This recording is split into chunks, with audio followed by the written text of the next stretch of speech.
Welcome. Welcome back to the DFS Sweatshop. I am your host, the DFS Jerusalem, and you can follow me on Twitter at DFS Jerusalem. And we had a four-game slate of games last night, NBA DFS, that we're going to definitely get into. But before we get started, just wanted to thank you all again. We are approaching 600 subscribers. This is like just in a few weeks of showing loyalty and dedication to all of you, and you're really repaying me back, liking, sharing, subscribing to videos.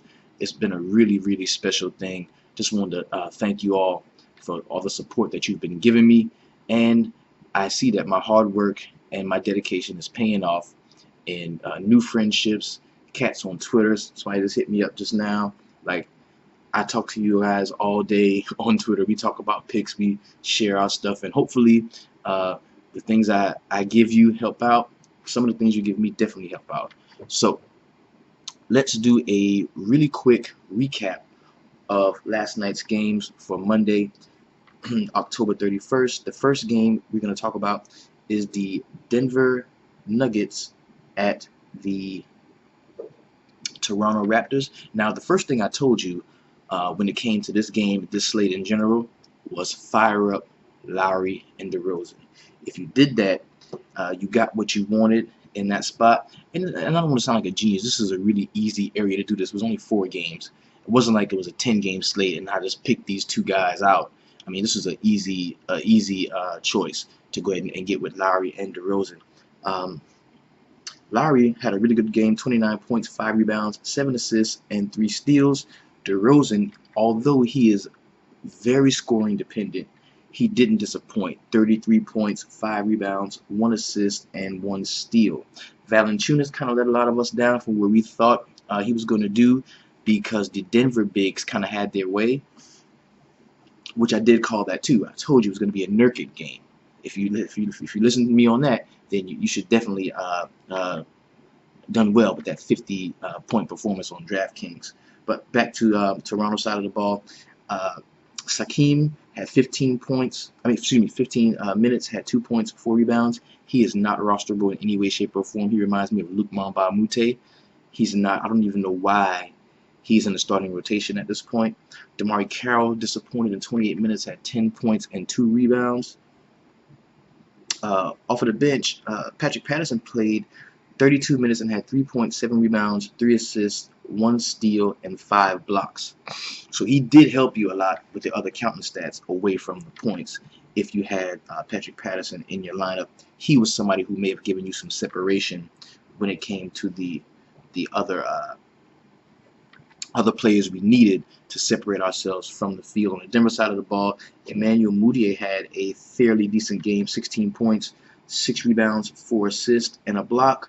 Nurkic, man, he went off, and I called it. He had 13 points, 18 boards, an assist, 5 blocks, and 1 steal. He went off for 50 DK points. Gallinari had a subpar game in 37 minutes, 16 points and 2 rebounds. Jokic had, in 22 minutes, he had 12 points, 4 boards, and 1 assist. If you were, mesmerized by his last performance and you started him tonight, you were definitely let down. I knew it was coming. Well, I'm not going to say I knew, but I had a feeling it was coming. That's why my suggestion was to go out and roster Nurkic, which he really had a good game. Will Barton, 29 minutes, had 16 points and 4 rebounds with 3 assists and a block. We really got no real scrub love off of the bench because this game was close throughout. And the closest thing we got to it was 21 minutes from Jameer Nelson. He had 13 points, 2 rebounds, 1 assist, and 1 steal. The next game we're going to get into is the Chicago Bulls at the Brooklyn Nets. And this game is really what guaranteed that I didn't have a really good night's sweat because I went too heavy on Chicago. I took too much of Chicago. And the one guy that I needed to separate myself from the field was Robin Lopez, and he did not at all. This was not a really good game for them. I mean, they won. They blew out Brooklyn, but we don't want blowouts in the situation. We want close games because we wanted to roster Wade, we wanted to roster Rondo, we wanted to roster Jimmy Butler. But just to go through their stats, Taj Gibson was kind of the fantasy star, the DFS star of this game. He had 14 points, 11 rebounds, hit the double-double bonus. Jimmy Butler, 22 points, 6 rebounds, 2 assists in 27 minutes. Dwayne Wade led the game in minutes, surprisingly. The old man had 28 minutes, 12 points, 3 rebounds, 4 assists, 3 steals, and 1 block. Doug McDermott jumped off the bench, 24 minutes, had 12 points and 3 rebounds. And Mirotic was really impressive in his performance. It was such a blowout that he was the one that benefited from the scrub love. He had 16 points, 10 rebounds, 3 assists, and he also had 3 blocks. So Mirotic had a really good game. Carter Williams saw like 4 minutes. He is non-existent in the rotation. And Isaiah Cannon came off of the bench and had 15 points, 3 rebounds, 6 assists, and 1 steal. On the Brooklyn side of the ball, it was a horror show. I liked Trevor Booker going into this game, and he ended up just playing just 19 minutes, had 5 points and 8 rebounds. He wasn't in foul trouble or anything. It just, they sucked so bad that, I mean, he didn't get a lot of minutes. It was a horrible game on the Brooklyn Nets side.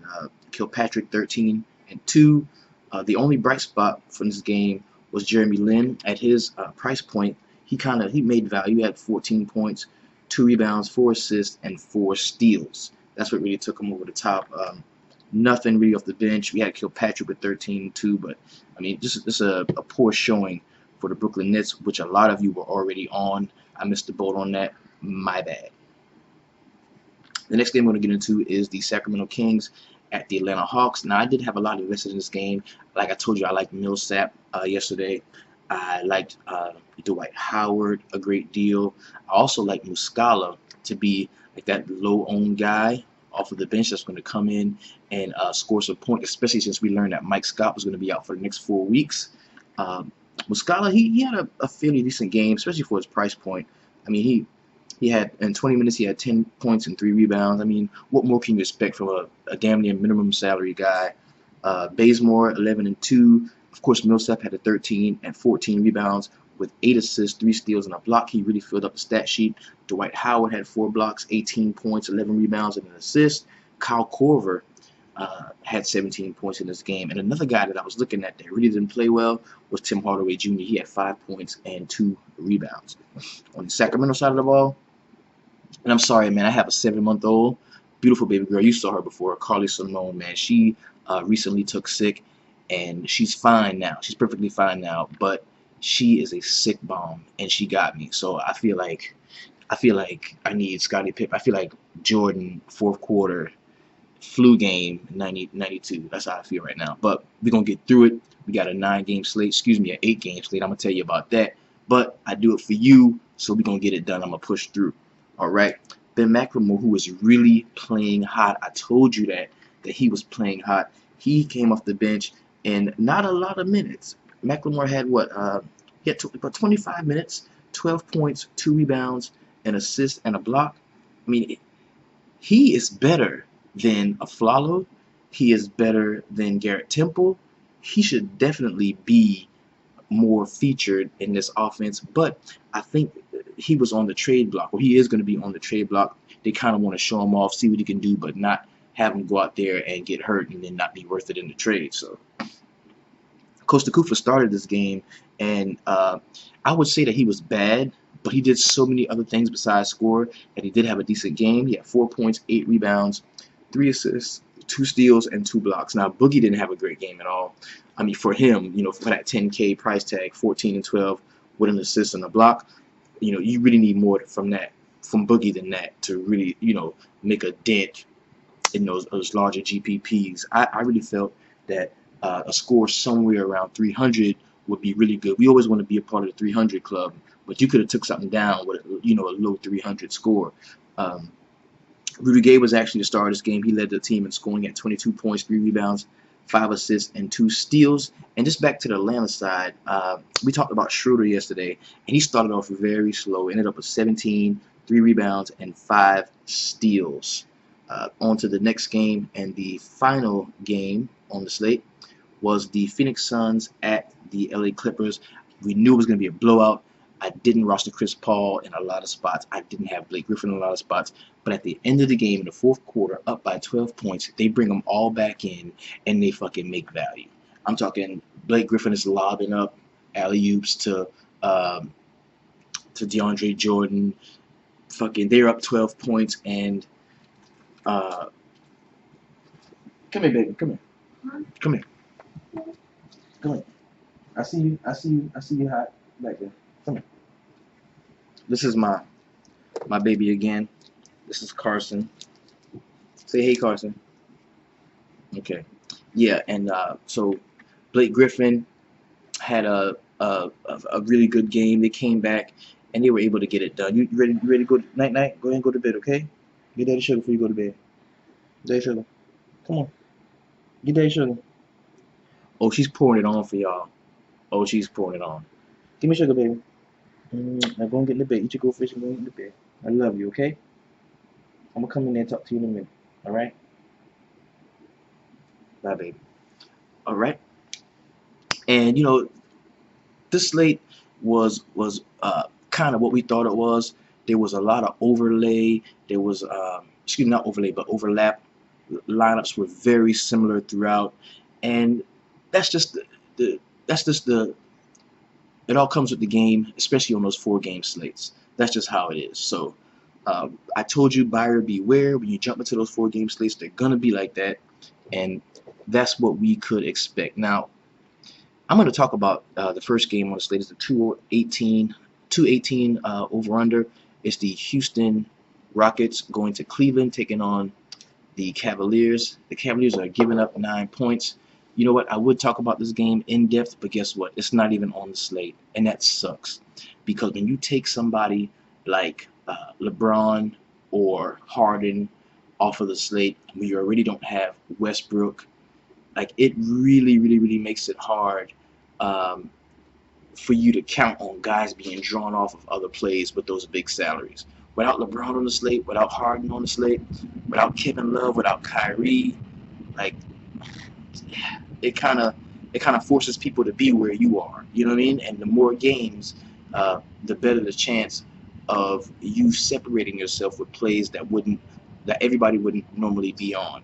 So not to talk too much about this game. This is 218 over under. I like the Cavs in this game. I definitely like LeBron, and it's not even on the DFS slate, so fuck that game. You know what I mean? Let's get into the next game on the slate. It's going to be LA Lakers going to Indiana, taking on the Pacers. This is a 216 over under, a -9 in favor of Indiana. They're going to be giving the Lakers 9 points. I like a lot in this game. As you know, my main stratagem when it comes to attacking my single entry GPPs and my larger GPPs is stacking offenses. So I'm definitely going to be getting a piece of this Indiana offense. I don't like Miles Turner. I'm going to tell you that right now. At 7.3K, that's just too much for me. I don't like Miles Turner. I like Thad Young. I like Monte Ellis. I like George. I like Paul George, of course. And I also like George Teague. I like George Teague in this game. On the Lakers side of the ball, there's not too much that I like. I do like Randall, and actually a really cheap center to bang around. I kind of like Mozgov a little bit in this game, and this is going back to watching the way he used to play when he was with Cleveland against Indiana. So he can be a sneaky GPP play for you if you're looking for somebody at that low salary. The next game we're going to talk about is going to be the Orlando Magic going to the Philadelphia 76ers. And this team hasn't been just laying down the way we've seen Sixers teams do in times past. Now, we know Jahlil Okafor is not going to be playing. We know Nerlens Noel is going to be out. So we're going to see about 25 minutes of Joel Embiid.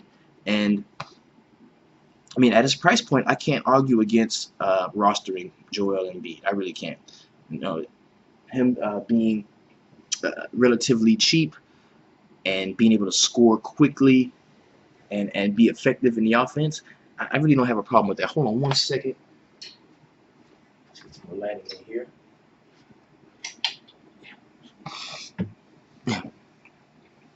Forgive me, man. I'm feeling terrible, but I'm feeling great because we're talking NBA. And so I definitely like uh, the point guard on the Philadelphia side because we know it is very, very easy to score against the Lakers, especially on the perimeter. That's one of their weaker spots. So I think Sergio Rodriguez is definitely in play in this game. I like Robert Covington in this game. I like um, I like Jeremy Grant off of the bench. So you can definitely look at a cheap stack on the. Now, see, this would have been perfect if Harden and LeBron were playing. I could cheaply stack the Philadelphia game. I can cheaply stack the Philadelphia players against Orlando, and then pay up in other spots, which I still probably will do because we've got AD on the slate too. So we'll get into that. On the Orlando side, I like Fournier. I definitely like Elfrid Payton. I like. It's hard to guess with these bigs, but I think Vucevic is going to be a really good play. I would steer clear of Ibaka and Biyombo. I'm not sure exactly how they're going to fit in the offense. They're both new to the team. This is Vucevic's team. This is his front court. So we're going to have to see how that goes going forward. Um, let's move on to the next game. It's going to be the New York Knicks going to Detroit, taking on the Pistons. This is another game I really like. It's a 190. Oh, I'm sorry. The Orlando Philadelphia game was a 197 point total. It is one of the lower point totals on the slate. The New York Knicks taking on the Detroit Pistons. It is a 199 point total, just shy of 200. So it's still something that we can work with. It's a 4 point point differential. The Knicks are getting 4 in this game.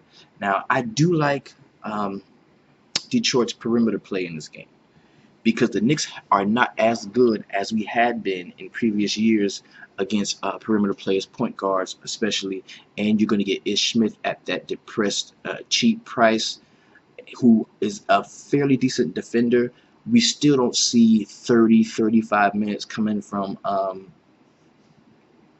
Derrick Rose yet, so I don't think that he would be a likely proposition in this game. I do like Porzingis, of course, and Melo. It's always hard for me to pull the trigger on Carmelo Anthony because he's so scoring dependent. He doesn't get you those other stats that you need to really push that total up. So on the blocks, of course I like Andre Drummond. I think he's going to be a stellar play tomorrow. Probably my big of the night is going to be Drummond. I like KCP in this game. He's still very cheap. He had an excellent game out last time. I like Tobias Harris, and I even like Marcus Morris in this game. I think the Detroit front court is where you're going to really get a lot of points. So Detroit is good. I mean, they're a stackable team on this slate against the New York Knicks at home. That I think that's a pretty safe bet that you're going to get value from a lot of the Detroit players. The next game on the slate is going to be the Sacramento Kings going to Miami. This is a 200 point total, with Miami giving Sacramento 3.5 points. Now this is kind of a head scratcher as I scratch my head. It's kind of a head scratcher because Sacramento is one of the highest paced teams in the league. They run and they score. Rudy Gay's been playing well. We know what Boogie can do at any time. They've got Ty Lawson kind of auditioning for some trade value, because we know that Collison's going to come back and he's going to push him to the bench. The team, they're just a fast, up-paced team, and Miami is kind of the complete opposite. They're a half-court team. So that's why the point total, it should be higher than 200, but it's right there around 200. Of course, I like Whiteside. I think he's always in play, always a good play. He had an elbow strain issue, so we want to keep our eye on that to see if he's healthy and going to be playing. If not, you can fire up Willie Reed.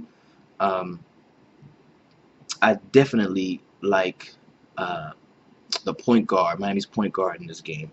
I think Dragic is going to be a really good play tomorrow, and I don't think he's going to see very high ownership. because the slate's going to be so big, and there's going to be, there's a lot of players around that same. We talked about George Teague already. There's players around that same price tag that a lot of people are going to be on, especially since Dragic hadn't had like really great games over the last couple of games during the beginning of the season. So I like Goran Dragic. I even like Justice Winslow in this game. He is a pretty good perimeter defender as well. That's why I'm kind of off Rudy Gay, because he does a lot of his work around the elbow, around the perimeter. So I don't really like Rudy Gay very much in this game. But I think Boogie's a go. I think Boogie's a go. The question you got to ask yourself is, are there going to be enough rebounds to go around for Boogie and for Whiteside? Well, I can tell you this: there are going to be enough missed shots in this game, because both of these teams, Sacramento specifically, is not a very good shooting team. So we can look to get a really strong rebounding performance out of both bigs in this game. The next game is going to be the Minnesota Timberwolves at home against the Memphis Grizzlies. The Grizzlies are away from the grindhouse, so I am looking for Minnesota to run them off of the floor. Ricky Rubio is out indefinitely, so we're going to see maybe some Chris Dunn starting at point guard. You got to stay tuned and check on that throughout the day. Or we're going to see a lot of Zach LaVine. And if that's true, if Zach LaVine is starting at point and Chris Dunn is still coming off the bench, you can give me all the Zach LaVine I can handle. I also like Mike Conley on the other side of the ball. Now, last game out, Gasol had an excellent game, but he'll be going up against Cat. And Karl Anthony Towns is due for a really, really great game. So I think cheap stacks and paying up for the big one-off is going to be the way to attack this slate. It is a very weird slate. The matchups are weird. Like I said, we don't have that first game with LeBron and James Harden to kind of, spread out the salaries a little bit. Everybody's going to be focused and condensed on just the higher point totals. But I think there's a lot to like in this Minnesota-Memphis game. I definitely like Zach LaVine. I definitely like Zach LaVine if he is starting at point guard for the Minnesota Timberwolves. Next game I'm going to get into is going to be Milwaukee Bucks at the New Orleans Pelicans. You can definitely fire up Anthony Davis in this matchup. You can definitely fire up what's my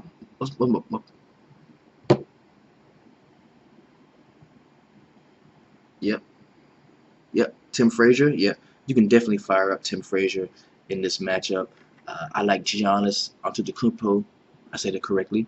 In this matchup, I like him. It's not too much from Minnesota. From Milwaukee that I do like, because Jabari Parker is probably going to be holding down the block a little bit, and him and Greg Monroe, they're going to be guarding Anthony Davis. I'm not going to touch too much. If I had to go anywhere on the Milwaukee side, it'd be Giannis and stop. Of course, Anthony Davis is in play. We already talked about that. This is a 206 total with a -3. New Orleans is giving up 3 because Milwaukee is such a bad team. So this game does even, to me, this game might have blowout potential. It might. The next game is going to be the Utah Jazz going to San Antonio. It is a 187 point total, the lowest point total of the night. 2 half-court grind-out teams. I don't think I'm going to be touching this game very much. You've got the Utah giving up 10.5. Excuse me, San Antonio giving up 10.5 to Utah. I can never guess San Antonio's scrub bench correctly, so I'm probably just going to stay away from this game. Just the low point total is enough to drive me away. There's too much good shit on here to take a chance, so I won't be messing with anybody from that game. The last game is going to be the Golden State Warriors taking on the Portland Trailblazers. This is like the game over the night. It's a 227 over-under. Everybody's going to have a piece of this game. I don't see it being a blowout at all. I see it going down to the end, and I love stacks on both sides. That's probably where I'm going to start my expensive stack players. That's my strategy. I go with cheap stack, pay up for high players. Then I go with the expensive stack, pay down for the value that opens up throughout the day. Now in this game, I've got lineups I built already, and I've got Curry, I've got Klay Thompson, who I think is going to be one of the top fantasy scorers of the night. He is due for a really big game. So I definitely like Klay Thompson, and I got lineups with Klay, Curry, Draymond, and Durant in the lineup. So I like Lillard on the other side because he's at home. If this game was in Golden State, I would not like Dame Lillard so much. But because it's home and that home crowd, I do like Damian Lillard. I do not like McCollum. I like Mo Harkless in this game. With some of my expensive stacks, I'm definitely gonna have a lot of Mo Harkless. I like him. He is a long, lengthy guy who runs the floor like a deer. So I really think that he's gonna be involved a ton in the Portland offense and defense as well. I also like Allen Crabbe. If you're going somewhere else to make a stack and you need some relief at the shooting guard position, but the shooting guard position is a fucking wasteland today. I think we've got I think Klay is like the top option. No, it's yeah, McCollum, Klay, Fournier, Levine, Rodney Hood, and Clarkson. And like 3 out of the 6 are in like minus matchups. So I definitely have no problem with paying down at shooting guard today with somebody like Allen Crabbe, who we know is going to be the first guy off of the bench for the Portland Trailblazers, and he stays on the floor as much as he plays well. If he plays well, he stays on the floor. On the Portland side, of course, I do like I like Plumlee in this game too. You know, Golden State, they're pretty good against bigs statistically, but there's no way Jaja Pachulia is going to be able to hang with Mason Plumlee. Excuse me. Yeah, whatever his name. Mason's his brother. Miles Plumlee. Miles and Mason, they're brothers, whatever. There's no way he's going to be able to hang with him. So I like Plumlee in this game. If I had to go somewhere on the perimeter for the Portland side, away from McCollum, I don't like them. They're going to see some Klay Thompson defense. Klay is always out there with the second team. I don't know which way I would go with that. But that takes care of the point total definitions, going over each individual game, the point totals, highlighting players, core players that we can get in our lineups and build around. This has been your DFS Jerusalem. You can follow me on Twitter at DFS Jerusalem. And if you wanted to support the pod, support the show, support the YouTube channel, the PayPal is SimmonsMaurice95 at yahoo.com. Anything, any contribution you make will be greatly appreciated, and it will definitely go to making improvements in the show. I am your host, the DFS Jerusalem, and you can follow me on Twitter at DFS Jerusalem. Y'all have a wonderful and profitable Tuesday. I'm going to try to take care of this cold, and I'll be back Wednesday breaking down that next slate of NBA games. I believe it is another big night on Wednesday because we've got this 8-game slate tonight. And then